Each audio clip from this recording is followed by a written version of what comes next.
পক্ষান্তরের সত্যের আজকের এই পর্বে সবাইকে স্বাগতম। প্রিয় বন্ধুরা, প্রীতি, সালাম এবং শুভেচ্ছা নেবেন। বাংলাদেশের রাজনীতির ক্ষমতা কেন্দ্রে কি নতুন করে কোনো পালাবদল হতে চলছে? প্রধানমন্ত্রী তো নির্বাচিত হয়েছেন, এবার রাষ্ট্রপতি কে হবেন?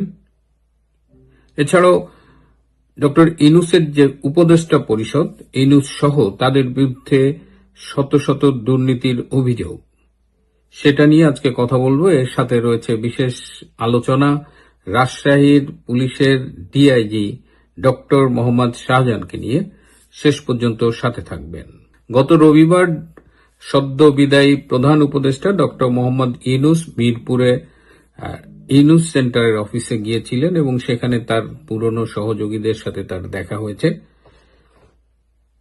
সেখানে তিনি অনেকের সাথেই একান্ত বৈঠক করেছেন এবং একটি বৈঠকে তাকে জানানো হয়েছে যে স্যার, সারা বাংলাদেশে গ্রামীণের যে স্থাপনাগুলো রয়েছে, বিশেষ করে গ্রামীণ ব্যাংকের অফিস এবং অন্যান্য যেসব অ্যাসেট রয়েছে, সেগুলো এখন ঝুঁকির মুখে রয়েছে। সেগুলোর নিরাপত্তা যে কোনো সময় বিঘ্নিত হতে পারে। যে কোনো সময় দেশব্যাপী গ্রামীণ যে ব্যাংকের ভবনগুলো আছে সেগুলোর উপরে আক্রমণ হতে পারে। ডক্টর ইউনূস বলেছেন যে আপাতত ধৈর্য সহকারে পরিস্থিতি অবজার্ভ করতে, এবং তিনি আশ্বাস দিয়েছেন যে খুব অচিরেই তাদের জন্য কোনো সুখবর অপেক্ষা করছে। কোন সে সুখবর? ডক্টর ইউনূস মরিয়া হয়ে গেছে যে তিনি বাংলাদেশের রাষ্ট্রপতি হবেন। গত বছর 13ই জুন লন্ডনে ডক্টর ইউনূসের সাথে তারেক রহমানের যে একান্ত বৈঠক হয়েছিল, সেখানে এরকম একটা আলোচনা হয়েছিল, যদি শারীরিক মানসিকভাবে সক্ষম থাকেন তাহলে ডক্টর ইউনূসকে বাংলাদেশের রাষ্ট্রপতি করার ব্যাপারে বিএনপি বিবেচনা করে দেখবে।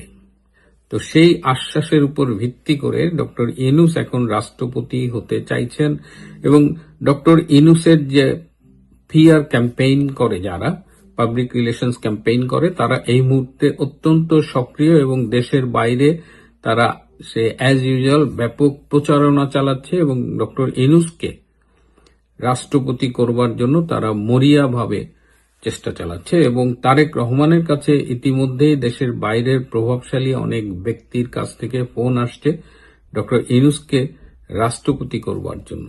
এমনকি একটি সূত্র জানিয়েছে যে ভ্যাটিকান সিটি থেকেও নাকি একটি ফোন এসেছে তারেক রহমানের কাছে ডক্টর ইউনূসের সপক্ষে। কিন্তু বিএনপিতে ডক্টর ইউনূসকে রাষ্ট্রপতি বানানোর ব্যাপারে অধিকাংশ মানুষই চায় না যে এটা হোক। ডক্টর ইউনূস ক্ষমতায় থাকাকালীন 162টা অধ্যাদেশ জারি করেছিলেন। তার মধ্যে 29টা অধ্যাদেশ ইতিমধ্যেই সেটার কার্যকারিতা শেষ হয়ে গেছে। বাকি রয়েছে 133টা অধ্যাদেশ।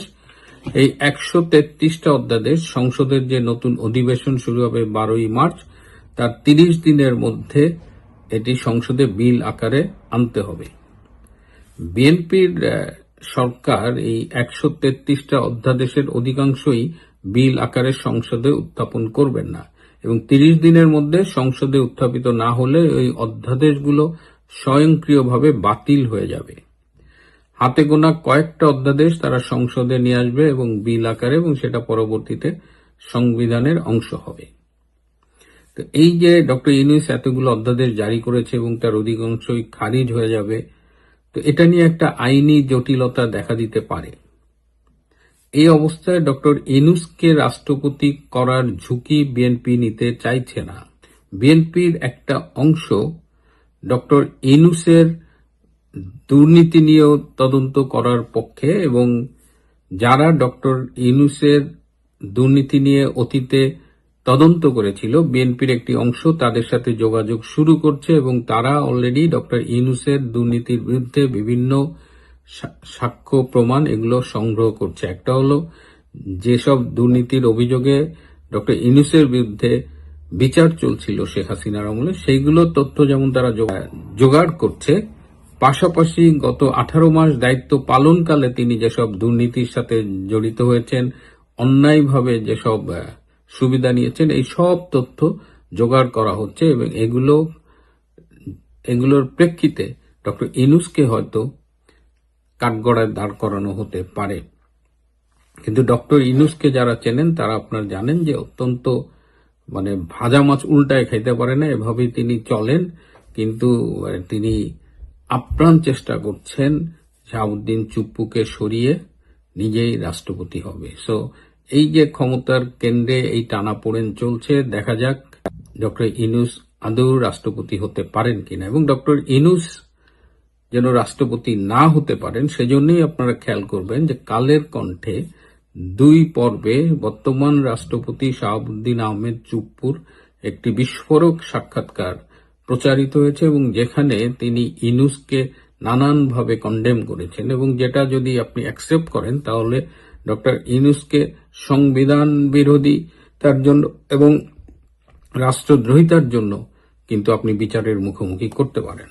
ডক্টর ইউনূস যখন রাষ্ট্রপতি হবেন কি হবেন না এটা নিয়ে যেমন একটা পর্দার আড়ালে খেলা চলছে, ঠিক তখনই আমরা দেখছি যে রাজশাহী রেঞ্জের ডিআইজি ডক্টর মোহাম্মদ শাহজাহান একটি প্রজ্ঞাপন জারি করেছে, যেখানে তিনি বলেছেন যে আওয়ামী লীগের নেতৃবৃন্দ নেতা কর্মীরা যদি জেল থেকে জামিনে মুক্তি পায় তাহলে যেন অন্যান্য মামলায় তাদের শোন অ্যারেস্ট দেখানো হয়।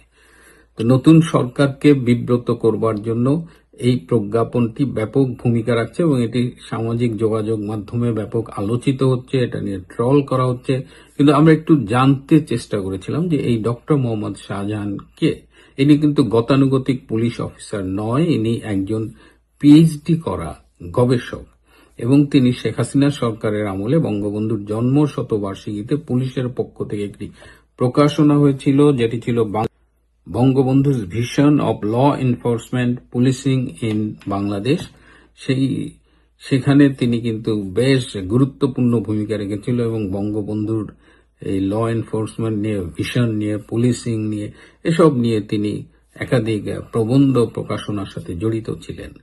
শেখ হাসিনার আমলে বঙ্গবন্ধুর নিবেদিত সৈনিক এই পুলিশ কর্মকর্তা এখন এমন একটা প্রজ্ঞাপন জারি করলেন। তো এখন প্রশ্ন উঠেছে যে এই প্রজ্ঞাপনটা কি আসলে সরকারের ভাষ্য, নাকি সরকারকে বিব্রত করবার জন্য ডক্টর মোহাম্মদ শাহজাহানের ব্যক্তিগত ইচ্ছে প্রচারিত। এই বিষয়টি যত দ্রুত জানা যাবে তত দ্রুতই সরকারের জন্য মঙ্গল। যারা এই ডক্টর মোহাম্মদ শাহজাহানের গবেষণার ব্যাপারে আগ্রহী তারা এই পর্দায় দেখতে পারেন, তার মোবাইল নম্বর এবং ইমেল অ্যাড্রেস আছে, তার সাথে গবেষণার বিষয়ে যোগাযোগ করতে পারেন। এদিকে দুর্নীতি দমন কমিশনের অফিসে ডক্টর ইউনূস এবং তার উপদেষ্টা পরিষদের বিরুদ্ধে রোজ শত শত অভিযোগ জমা পড়ছে। আসিফ নজরুল সাব রেজিস্ট্রার পদে মনোনয়ন দিতে গিয়ে লাখ লাখ টাকা ঘুষ নিয়েছেন, এরকম অভিযোগ এসেছে। যারা অভিযোগ করছেন অনেকেই নিজেদের নাম প্রকাশ করছেন না, আবার অনেকে নিজেদের নাম ঠিকানা সহ দুদকে এই উপদেষ্টাদের দুর্নীতির বিরুদ্ধে অভিযোগ করছেন, যারা আমাদের কাছে একেবারে সাধু সন্ন্যাসীর মতো ছিল, ফেরেস্তার মতো ছিল, যারা টক শোতে বড় বড় কথা বলতেন, পত্রিকায় বিশাল বিশাল নৈতিকতার পক্ষে কলাম লিখতেন। তারা 18 মাসের ক্ষমতায় তাদের যে কদর্য রূপটা দেখালেন, তাতে বাংলাদেশের মানুষ এইসব সুশীলের নামে আগামীতে থুতু দেবে, এবং যারা একটু বুদ্ধিজীবী বুদ্ধিভিত্তিক কাজকর্ম করবে তাদের জন্য কিন্তু এটা একটা খুব অশনি সংকেত হয়ে দাঁড়ালো। এখন দুদক এই অভিযোগগুলো নিয়ে কি করবে যায় না, তবে দুদকের বর্তমান চেয়ারম্যান যিনি, যাকে ডক্টর ইউনূস নিয়ে এসেছিলেন, ডক্টর মোমেন, এই ডক্টর মোমেন কিন্তু 2007 সালে বিমানের সম্ভবত এমডি ছিলেন, এবং তখন দুর্নীতির দায়ে তাকে 111 সরকার দায়িত্ব থেকে সরিয়ে দিয়েছিল। সো অতীতের দুর্নীতির অভিযোগ যার বিরুদ্ধে ছিল তিনি হয়েছেন ইউনূসের দুদকের চেয়ারম্যান। তাহলে বুঝতেই পারেন সেই দুদক কি ফাংশন করেছে। এবং আজকে ক্ষমতা থেকে চলে যাওয়ার পরই ইউনূস এবং তার উপদেষ্টা পরিষদের বিরুদ্ধে শত শত অভিযোগ জমা পড়ছে, এবং আমরা কাউকে কাউকে বলতে শুনছি যে গিনিজ ওয়ার্ল্ড রেকর্ড বুক যারা মেনটেন করে তাদের প্রতিনিধিরা নাকি দুদক অফিসে এসে বসে আছে আরেকটা নতুন রেকর্ড নথিবদ্ধ করবার জন্য, কারণ এর আগে ক্ষমতা থেকে চলে যাবার অব্যবহিত পরে এত শত সহস্র অভিযোগ কোন সরকারের বিরুদ্ধে জমা পড়েনি। রাজনীতির খেলা জমছে, আগামীতে আরো জমবে। সাথে থাকবেন রূপান্তরের সত্যে, আমরা বিভিন্ন ঘটনা আপনাদের জন্য তুলে ধরব। প্রিয় বন্ধুরা, আজ এ পর্যন্তই। ভালো থাকবেন, সুস্থ থাকবেন, তার চেয়েও জরুরি হলো নিরাপদে থাকবেন। সবাইকে অনেক ধন্যবাদ।